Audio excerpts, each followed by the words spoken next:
மீண்டும் முதலமைச்சராக பதவியேற்றார் ஜெயலலிதா. பயிர்க்கடன் தள்ளுபடி உள்ளிட்ட முக்கிய 5 கோப்புகளில் கையெழுத்து.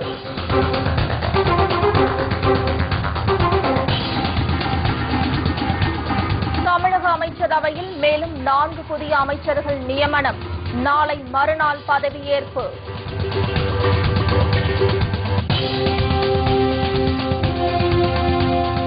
தமிழக அரசின் சலுகைகளும் திட்டங்களும் பயனாளிகள் அனைவருக்கும் முழுமையாக சென்றடைவதை உறுதிப்படுத்த வேண்டும். மார்க்சிஸ்ட் கம்யூனிஸ்ட் கட்சி வலியுறுத்தல்.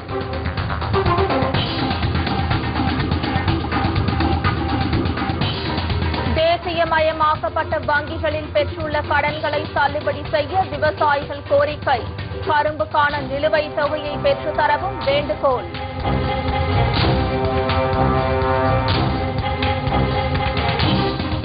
பதவியேற்பு விழாவில் எதிர்க்கட்சி உறுப்பினர்களை அவமானப்படுத்தி பழிவாங்கும் பிறவி குணத்தை தொடர்கிறார் ஜெயலலிதா. திமுக தலைவர் கருணாநிதி குற்றச்சாட்டு.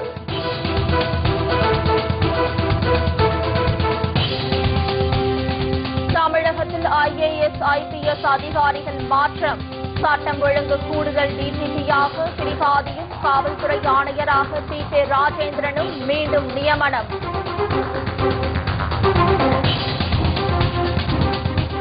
விரிவான செய்திகள்.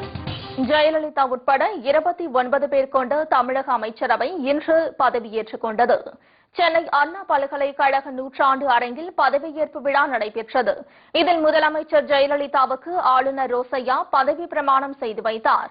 அதைத் தொடர்ந்து தமிழக அமைச்சரவையில் இடம்பெற்றுள்ள பன்னீர்செல்வம் உட்பட 14 அமைச்சர்கள் ஒரே நேரத்தில் கோரஸாக பதவியேற்றுக் கொண்டனர். இதையடுத்து சரோஜா, ராஜலட்சுமி உட்பட மேலும் 14 அமைச்சர்கள் ஒரு அணியாக கோரஸாக பதவியேற்றுக் கொண்டனர். சொத்து குவிப்பு வழக்கில் சிறைக்கு சென்று பின்னர் மீண்டும் ஜெயலலிதா முதலமைச்சராக பதவியேற்றுக் கொண்ட போது கடைபிடிக்கப்பட்ட பாணியில் தற்போதும் பதவியேற்பு விழா நடந்தது. சட்டப்படி அமைக்கப்பட்ட இந்திய அரசியலமைப்பால் உண்மையான நம்பிக்கையும் மாறாப்பற்றும் கொண்டிருப்பேன் என்றும் இந்திய நாட்டின் ஒப்பில்லாத முழுமுதல் ஆட்சியும் ஓர்மையையும் நிலைநிறுத்துவேன் என்றும் தமிழ்நாடு அரசின் அமைச்சராக உண்மையாகவும் உலகத்தின்படியும் என் கடமைகளை நிறைவேற்றுவேன் என்றும் அரசியலமைப்பிற்கும் சட்டத்திற்கும் இணங்க அச்சமும் ஒருவரை சார்பின்றி விருது வெறுப்பை உயர்த்தி பலதரப்பட்ட மக்கள் அனைவருக்கும் நேர்மையானதை செய்வேன் என்றும் ஆண்டவன் மீது ஆணையிட்டு உறுதிமொழிகிறேன். இதனைத் தொடர்ந்து தலைமை செயலகத்திற்கு சென்று தமது பணியை துவங்கிய ஜெயலலிதா விவசாய பயிர்க்கடன் தள்ளுபடி, படித்த ஏழை பெண்களுக்கு திருமண உதவி திட்டத்தின் கீழ் 8 கிராம் தங்கம், டாஸ்மாக் கடையின் திறக்கும் நேரம் குறைப்பு, 500 மதுக்கடைகளை மூடுதல், வீடுகளுக்கு 100 யூனிட் வரை இலவச மின்சாரம் உள்ளிட்டவற்றிற்கான 5 முக்கிய கோப்புகளில் கையெழுத்திட்டார். பயிர்க்கடன் தள்ளுபடி உள்ளிட்ட தமிழக அரசின் சலுகைகளும் திட்டங்களும் பயனாளிகள் அனைவருக்கும் முழுமையாக சென்று சேர நடவடிக்கை எடுக்க வேண்டும் என்று மார்க்சிஸ்ட் கம்யூனிஸ்ட் கட்சியின் மாநில செயலாளர் ஜி. ராமகிருஷ்ணன் வலியுறுத்தியுள்ளார். இது தொடர்பாக அவர் வெளியிட்டுள்ள அறிக்கையில் பதவியேற்றவுடன் தமிழக அரசு மேற்கொண்ட நடவடிக்கைக்கு வரவேற்பு தெரிவித்துள்ளார். அறிவிக்கப்பட்டுள்ள சலுகைகளும் திட்டங்களும் பயனாளிகள் அனைவருக்கும் முறையாகவும் முழுமையாகவும் சென்று சேர்வதை உறுதி செய்ய வேண்டும் என்று அவர் வலியுறுத்தியுள்ளார். டாஸ்மாக் கடைகள் மூடல் மற்றும் விற்பனை நேரம் குறைப்பு என்பது சம்பிரதாய சடங்காக மாறிவிடாமல் படிப்படியாக பூரண மதுவிலக்கை செயல்படுத்த வேண்டும் என ஜி. ராமகிருஷ்ணன் கேட்டுக் கொண்டுள்ளார். புதிய அமைச்சர்கள் பதவியேற்று சில மணி நேரங்களை ஆன நிலையில் தமிழக அமைச்சரவை விரிவாக்கம் செய்யப்பட்டுள்ளது. இதன்படி ஏற்கனவே 2 துறைகள் வழங்கப்பட்ட அமைச்சர்களிடம் இருந்து பிரித்து 4 பேருக்கு வழங்கப்பட்டுள்ளது. பாஸ்கரன் காதி கிராமத்துறை அமைச்சராகவும், நிலோஃபர் கபில் தொழிலாளர் துறை அமைச்சராகவும், பாலகிருஷ்ணன் ரெட்டி கால்நடைத்துறை அமைச்சராகவும், சேவூர் ராமச்சந்திரன் இந்து சமய அறநிலையத்துறை அமைச்சராகவும் நாளை மறுநாள் பதவியேற்பார்கள் என அறிவிக்கப்பட்டுள்ளது. இதன் மூலம் அமைச்சர்களின் எண்ணிக்கை 32ஆக உயர்ந்துள்ளது.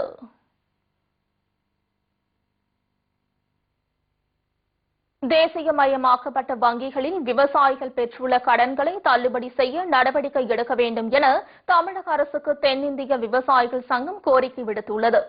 திருச்சி மாவட்ட ஆட்சியர் அலுவலகத்தில் நடைபெற்ற விவசாய குறைதீர் கூட்டத்திற்கு பின்னர் செய்தியாளர்களிடம் பேசிய அந்த சங்கத்தின் மாநில தலைவர் ஐயா கண்ணு இதனை கூறியுள்ளார். காவிரி நீரை ஜூன் 12ஆம் தேதி தமிழகத்திற்கு திறந்துவிட வேண்டியது கர்நாடக அரசின் கடமை என்றார்.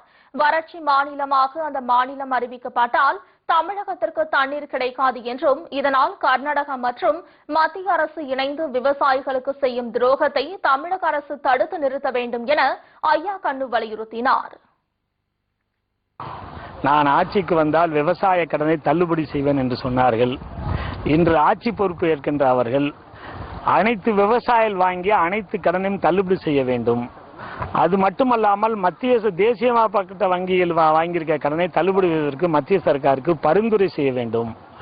காவிரியில ஜூன் 12ஆம் தேதி தண்ணீர் திறந்துவிட வேண்டியது தமிழக அரசனுடைய கடமை. ஆனால் கர்நாடக அரசு என்ன பண்ணுதுன்னா என்னை வறட்சி மாநிலமா அனௌன்ஸ் பண்ணணும்னு சொல்றாங்க கர்நாடக அரசு. அப்படி வறட்சி மாநிலமா அனௌன்ஸ் பண்ணிவிட்டாங்கன்னா காவிரியில தண்ணியே திறந்து விடாது. இதேபோல் கரும்பு விவசாயிகளுக்கு சேர வேண்டிய 1000 கோடி ரூபாய் நிலுவைத் தொகையை பெற்றுத்தர நடவடிக்கை எடுக்க வேண்டும் என உழவர் உழைப்பாளர் அமைப்பு வலியுறுத்தியுள்ளது. நெல்லுக்கு 2500 கரும்புக்கு 3200 வழங்க முயற்சி மேற்கொள்ள வேண்டும். கரும்பு விவசாயிகளுக்கு நிலுவையாக இருக்கின்ற 1000 கோடிக்கு மேல் வரவேண்டிய ஆளுகளிடமிருந்து வரவேண்டிய பணத்தை உடனடியாக பெற்றுத்தர முயற்சி மேற்கொள்ளப்பட வேண்டும். தென்னகத்து நதிகளை இணைக்கின்ற முயற்சியும் தேங்காய் கொப்பரை அரசே கொள்முதல் செய்கின்ற முயற்சியும் இன்றைக்கு தென்னை விவசாயிகள் கண்ணீரில் தவிக்கிறார்கள். பயிர்க்கடன் தள்ளுபடி தமிழகத்தின் மொத்த விவசாயிகளில் சிறு பகுதியினருக்கு மட்டுமே பலனளிக்கும் என கூறியுள்ள தமிழக விவசாயிகள் சங்கம் விவசாயிகளை தனியார் கடன் வலையிலிருந்து விடுவித்து அவர்களின் தற்கொலைகளை தடுக்க நடவடிக்கை எடுக்க வேண்டும் என வலியுறுத்தியுள்ளது.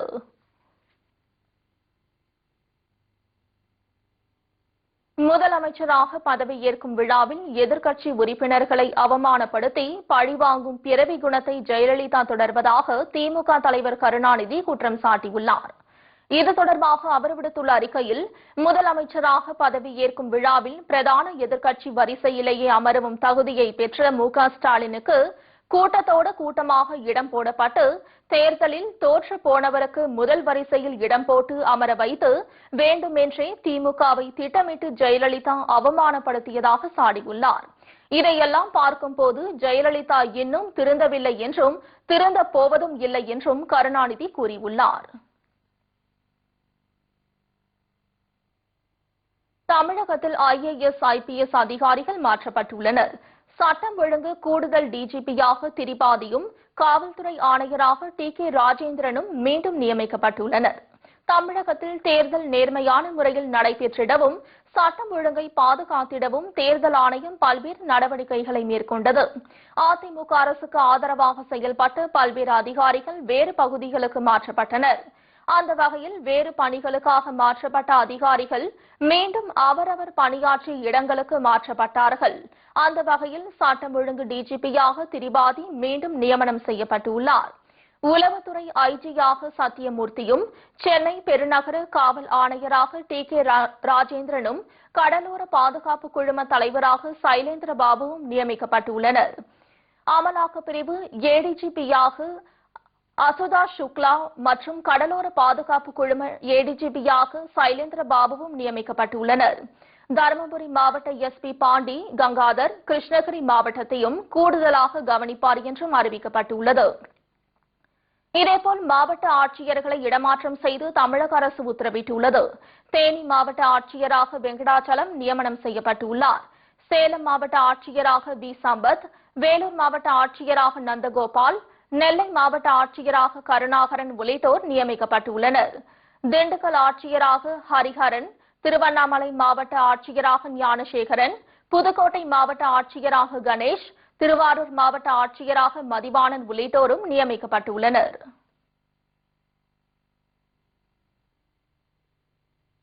புதுச்சேரியில் காங்கிரஸ் தலைமையிலான கூட்டணி வெற்றி பெற்று ஆட்சி அமைக்க உள்ள நிலையில் முதலமைச்சரை தேர்வு செய்வதில் அங்கு இழுபறி நீடிக்கிறது. புதுச்சேரியில் நடந்து முடிந்த சட்டப்பேரவை தேர்தலில் மொத்தமுள்ள 30 தொகுதிகளில் காங்கிரஸ் திமுக கூட்டணி 17 இடங்களில் வெற்றி பெற்றுள்ளது. தேர்தல் முடிவுகள் அறிவிக்கப்பட்டு 4 நாட்களை தொட்டுள்ள நிலையில் புதுச்சேரியின் முதலமைச்சரை தேர்வு செய்வதில் காங்கிரஸ் கூட்டணி கட்சியினரிடையே கடும் போட்டி நிலவுகிறது. இந்த பட்டியலில் காங்கிரஸ் கட்சியின் அகில இந்திய பொதுச் செயலாளர் நாராயணசுவாமி மற்றும் புதுச்சேரி காங்கிரஸ் கட்சி தலைவர் நமச்சிவாயம் ஆகியோரின் பெயர்கள் இடம்பெற்றுள்ளது. புதுச்சேரியில் காங்கிரஸ் கட்சியை ஒருங்கிணைத்ததில் பெரும் பங்கு வகித்த நமச்சிவாயத்திற்கே முதலமைச்சர் பதவி வழங்கப்படலாம் என்றும் காங்கிரஸ் துணைத் தலைவர் ராகுல் காந்தியின் ஆதரவு நமச்சிவாயத்திற்கு உண்டு என்றும் காங்கிரஸ் வட்டாரங்கள் தெரிவிக்கின்றன.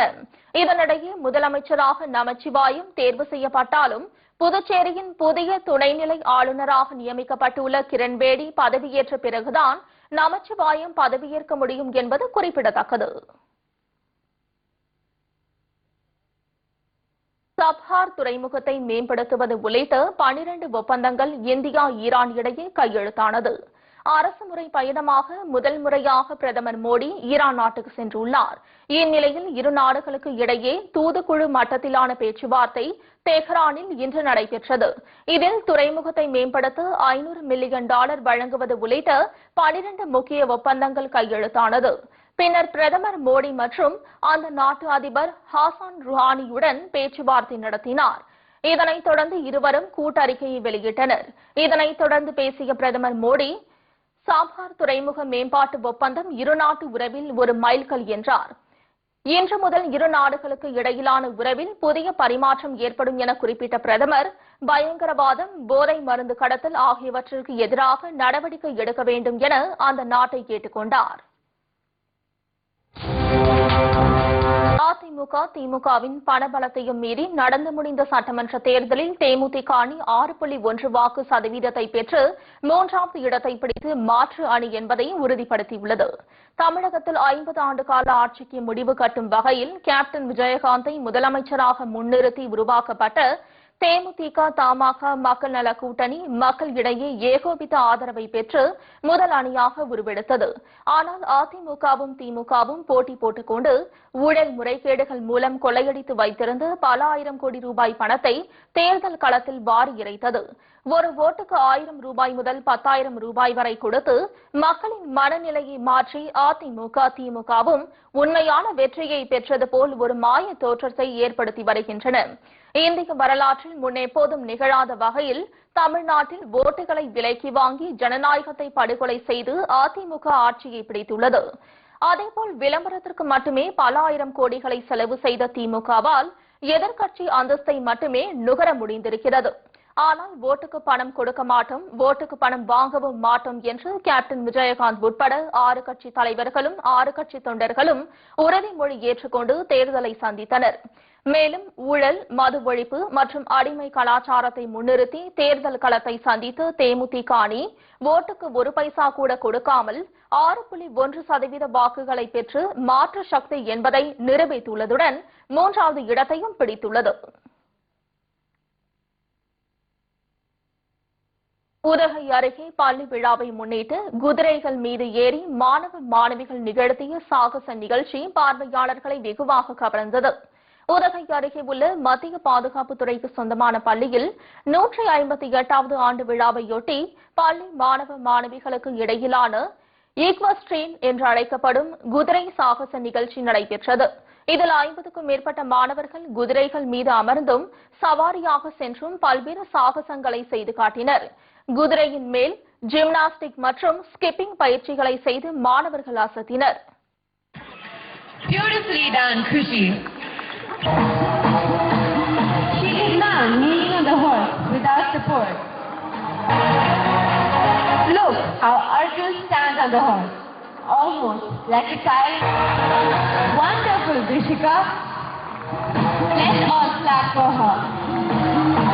Turn around the hula hoop. And he clears it smoothly. What an amazing... மாணவர்கள் நிகழ்த்திய இந்த சாகச நிகழ்ச்சியை ஏராளமானோர் கண்டுகளித்தனர். இத்தகைய குதிரை பயிற்சி செய்வதன் மூலம் தேசிய போட்டிகளில் வாய்ப்பு கிடைப்பதோடு ராணுவ பணிகளில் சேரவும் மிகவும் உதவியாக இருக்கும் என்பது குறிப்பிடத்தக்கது.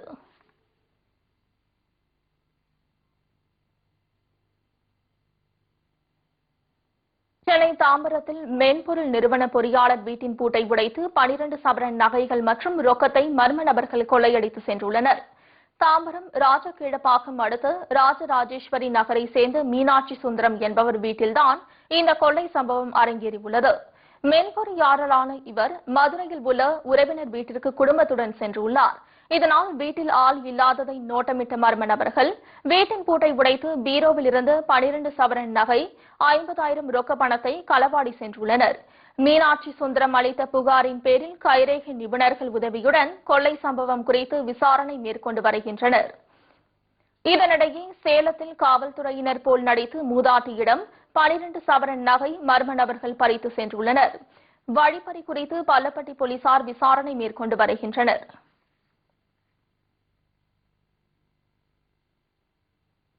பேரரசர் பெரும்பிடுகு முத்தரையர் மன்னரின் 1341வது சதய விழா இன்று கொண்டாடப்பட்டது. இதையொட்டி திருச்சி ஒத்தக்கடையில் உள்ள முத்தரையரின் சிலைக்கு தமிழக அரசின் சார்பில் மாவட்ட ஆட்சியர் பழனிசாமி மாலை அணிவித்து மரியாதை செலுத்தினார். இதையடுத்து தமிழ்நாடு முத்தரையர் முன்னேற்ற சங்கம், வீர முத்தரையர் சங்கம் உள்ளிட்ட பல்வேறு சங்கத்தினர் மாலை அணிவித்து மரியாதை செலுத்தினர். தேமுதிக சார்பில் மாநகர மாவட்ட செயலாளர் விஜயராஜன் தலைமையில் முத்தரையர் சிலைக்கு மாலை அணிவித்து மரியாதை செலுத்தப்பட்டது.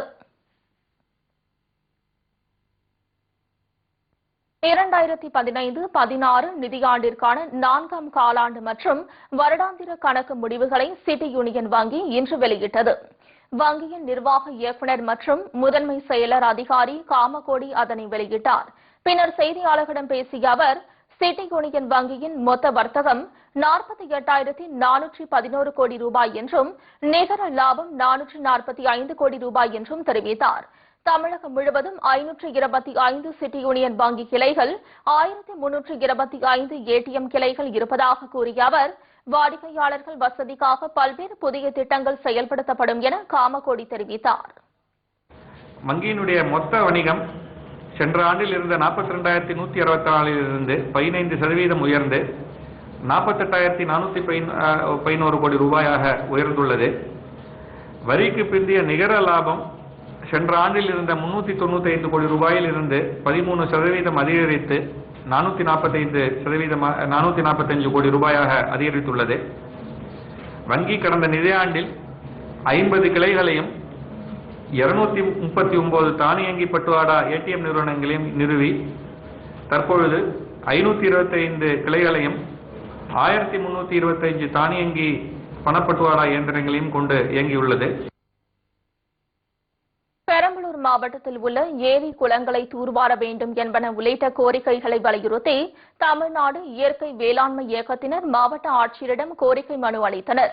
பெரம்பலூர் மாவட்டத்தில் உள்ள பல்வேறு ஏரி குளம் உள்ளிட்ட நீர்நிலைகள் பல ஆண்டுகளாக தூர்வாரப்படாமல் கருவேல மரங்கள் அதிக அளவில் வளர்ந்துள்ளது. தண்ணீர் செல்லக்கூடிய வாய்க்கால்கள் கூட தூர்ந்து போனதால் தண்ணீர் பாய்ச்ச முடியாமல் விவசாயிகள் கடும் அவதிக்கு உள்ளாகி வருகின்றனர்.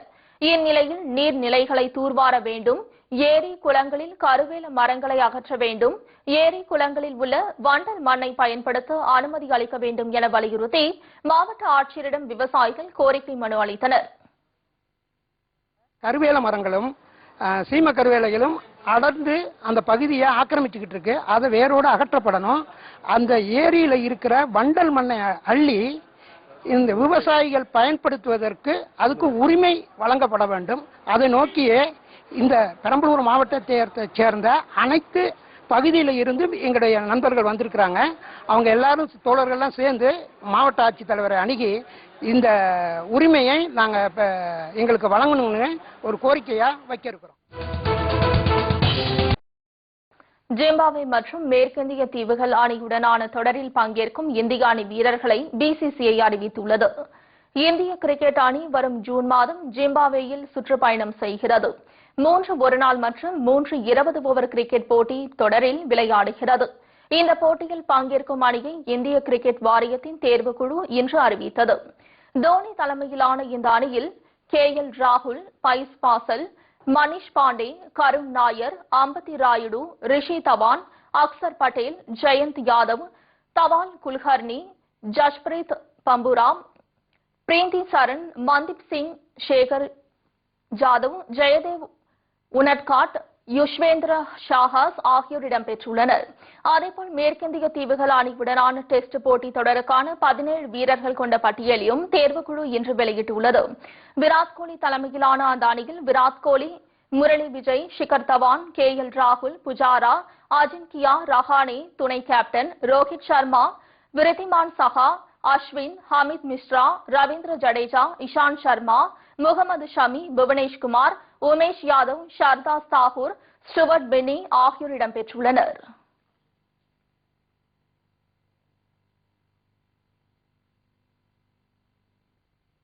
இத்துடன் செய்திகள் நிறைவடைந்தன. மீண்டும் செய்திகள் இரவு 10 மணிக்கு.